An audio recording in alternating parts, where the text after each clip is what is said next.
If someone is struggling, I look inward and say, what are the things that I'm not doing? Did I spend enough time coaching this person on a daily basis, even if it's for 15 minutes? Am I doing these things consistently and empowering them to be successful?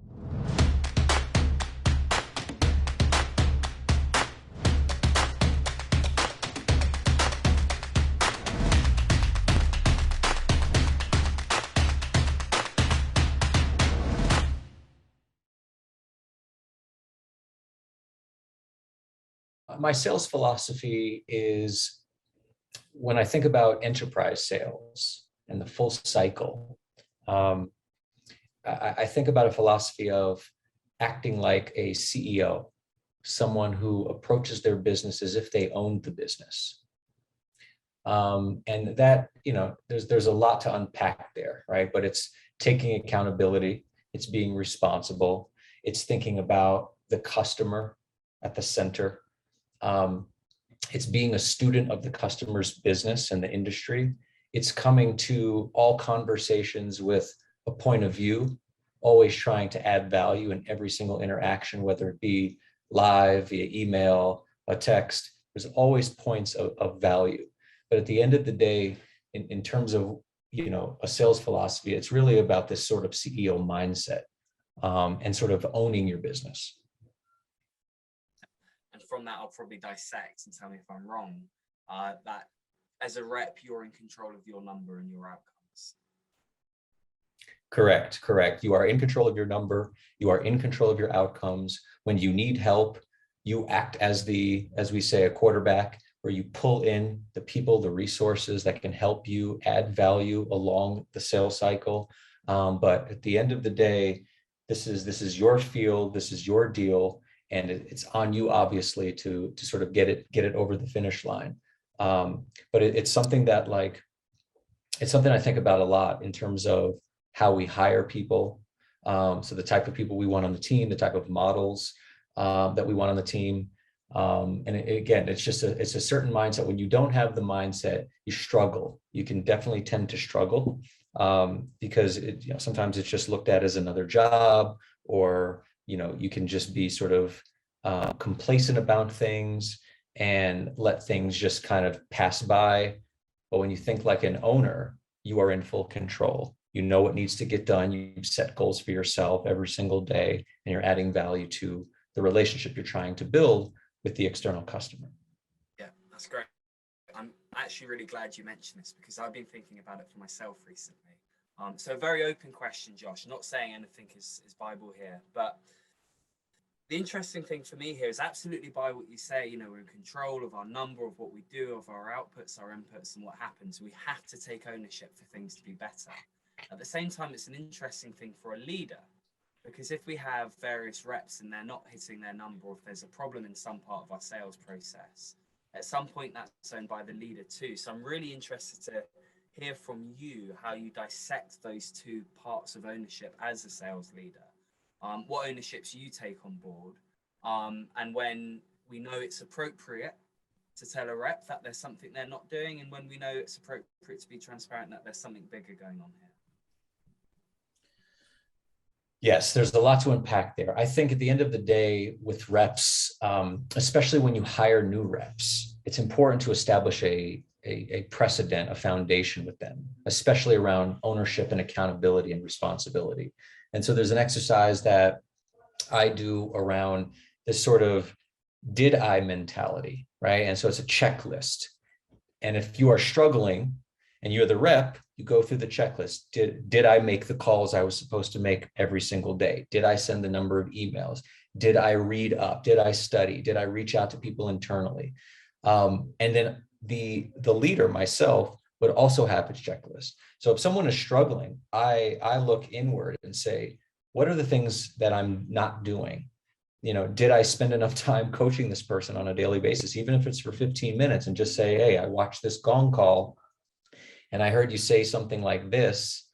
Run that back with me. Let's role play and let's get you to a better place, right? Am I doing these things consistently and empowering them to be successful? If I'm not, and I just expect, then there's a good chance that they may fail. So the onus is on both parties for sure. And I think it's also important to really sort of understand how someone likes to be led, coached, given feedback. So, what are their professional goals? What are their personal goals? What are they trying to accomplish in a given year? All of these things really sort of help me understand, like, what is it that this person is trying to accomplish? Can we help them get there? What are the things I need to do every day? What are the things they need to do every day? And we hold each other accountable. That's how it's a symbiotic relationship, in my opinion. Yeah, fantastic answer. You mentioned there around how we hire for these kinds of things. It's a theme I want to come back to. But first of all, I wanted to circle back to this idea that we're the CEO of our business if we're a rep, and that there's a checklist of things that we need to do to make sure we're running our business properly. And then the question, therefore, is sales a thing that you can do without being fully and passionately emboldened and fully brought into, do you think? Like, is it possible to do sales as a 9 to 5, 9 to 6, 9 to 7? Do you see that as successful? You can do it, but you have to be passionate. Something has to make you tick, right? And so the one of the first questions I always ask people when they come on board or that I'm interviewing is, what is driving you? Don't say money, because it's not money. It's what you can do with money. Or is it your family? Or is it security? Or is it recognition? And so I think it's really important to try to understand that piece. You absolutely can be successful if you're just one of those people who is super disciplined, fearless. You can still act like a CEO, just not be passionate about sales and be competitive. And you could still do well in certain types of selling roles, right? In roles where it's like super consultative, where we're talking about going after very layered organizations, multinational organizations, it takes a big sense of passion, a true interest in helping customers solve problems, in helping your organization get to that next level, and really being a figure in the lives of your customers, that they know that whenever you leave, they're going to go to you for that next company, or if they leave that organization. There's no better testament to the power of a relationship that a seller can create with a customer, that when the customer ends up leaving a company and goes somewhere else, they pick up the phone and they call that original person and say, hey, can you come on in? I want to talk to you about what it is that you do again, and bring it here. There's nothing better than that. So I know that went on a little bit of a tangent, but that's my thought. Not at all. And this point of passion is important. Like, absolutely would agree, and I'm sure like everyone would listening. It's a good thing to bring up. I suppose the question then, if we have rep who might be like slightly disimpassioned, or they're maybe halfway there, is this something that's coachable? Like, how far can we build passion into our reps, and what's the actual cadence like? What does it look like to actually do that? Yeah, I mean, a lot of times it's humanizing the experience between the leader and the seller. And so I find that if I can have an honest, open, person-to-person dialogue and understand what exactly is happening, right? And so there's different ways that you can look at that, right? There's certain behaviors, there's certain processes, and there's certain skills. And that when you look at these things through the lens of certain metrics, you can start to diagnose various issues. Can you hear me okay? Yeah. Okay. And so when you diagnose these issues, you can sort of surface them and say, hey, this is a story that's being told by your actions and your activities. And I sense there's an issue, there's a problem. Can we just talk about it? Is it something going on in your day-to-day? Is it something going on in your personal life? Let's try to get to the root cause and tap into what the issue is and see how we might be able to go about and solve it with a regular cadence moving forward. So whether that's a daily engagement where we put together co-create a plan, if it's something in a personal life, perhaps the person just needs some time off, right? There's nothing wrong with that. We all need a little bit of a mental health break. But if it's something at work where they just feel like they've become complacent and they're in a sales slump, a lot of times it just goes back to the mindset, you know? And so I think that the sooner that we can sort of diagnose that and get them out of that situation, um, obviously the better. It's increasingly challenged in a, pandemic society that we live in right now, because we can't meet physically for the most part. But yeah, I mean, that generally is the process for me. Yeah, that is super intriguing. So we use the metrics to tell a broader story about what might be happening there. And the interesting thing about what you said is that goes beyond performance, and that goes on to that person in their life. And I'd just love to open that up and hear more about how that works, how you do it, and what metrics can actually tell that kind of story. Absolutely. So sometimes, for me, everyone's style is different, right? And so sometimes people don't know what it is. Sometimes they feel uncomfortable in opening up. So my personal style is to use self-deprecating humor, to tell anecdotes of my own personal struggles and kind of get them to open up that way so they feel comfortable. But ultimately, I try not to like rely on a feeling. I try to use the data to kind of drive the conversation at first and open it up. So metrics wise, I mean, every company is obviously different, but there's probably 10 to 15 metrics that are probably really, really important. Things like, average contract value, meetings booked, win rates, lead to close rate, or leads to booking. They go on and on. And so when we see areas where there's weaknesses versus peers, or standards are below standards for that particular team, we start to question what exactly is the issue. So if it's a lack of meetings booked, perhaps there's something there with their effort levels, right? They don't have enough volume, or maybe they do have enough volume. So there's a lot of efficiency, but they're not effective, because if you look at the content and the copy, it's weak, it's not personal. So we try to figure out exactly what the issue there is. And then we hone in and we work on it every single day, just incrementally. And sometimes it's driving, sometimes people respond to that.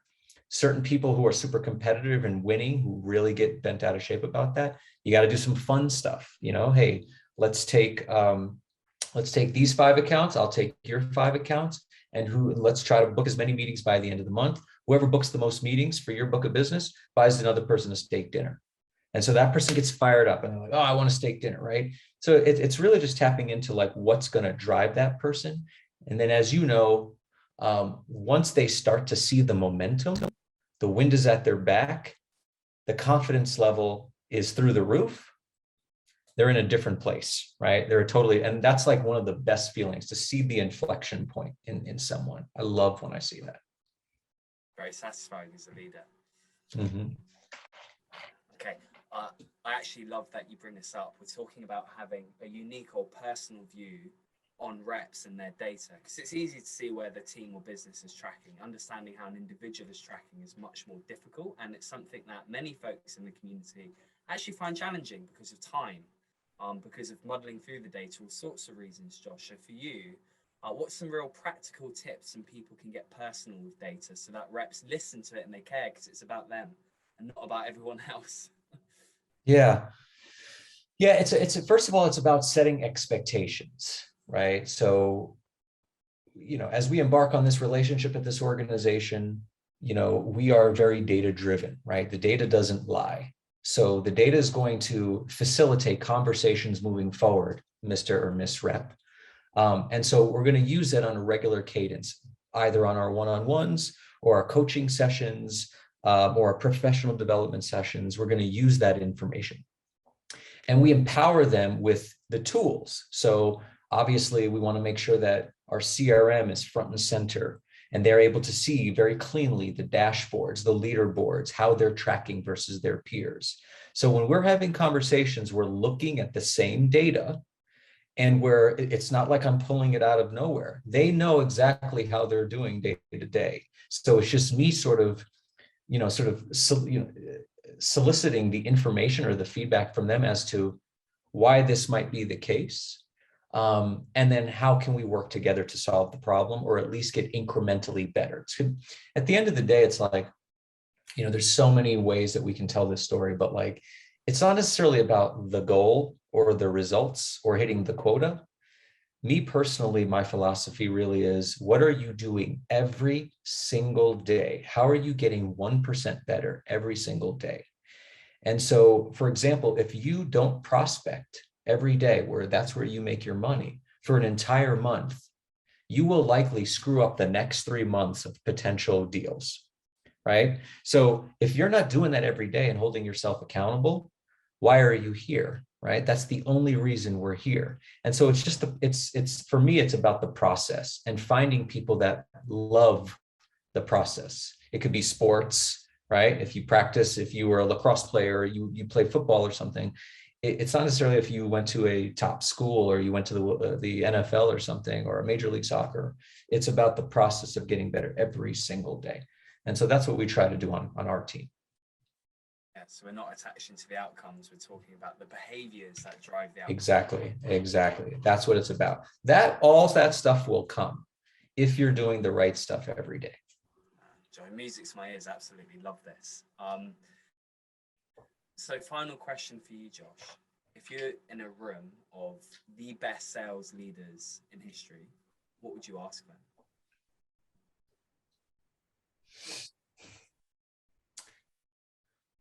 Oh, that's a good question. You really put me on the spot there. What would I ask them?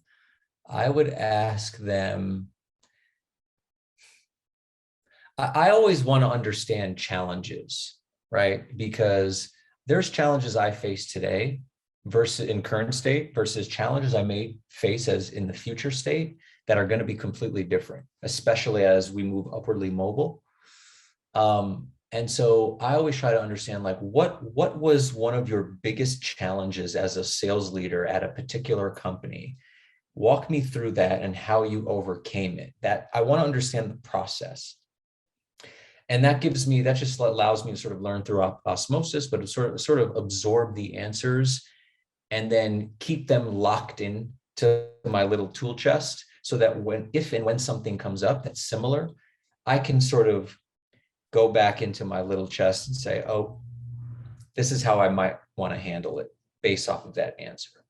And I do that a lot, actually. I'm constantly asking questions around, like, how are you doing it today? Or what are the challenges you face? And I talk to mentors about this, and I lock it inside. And then if I happen to experience something similar, I can recall it instantly.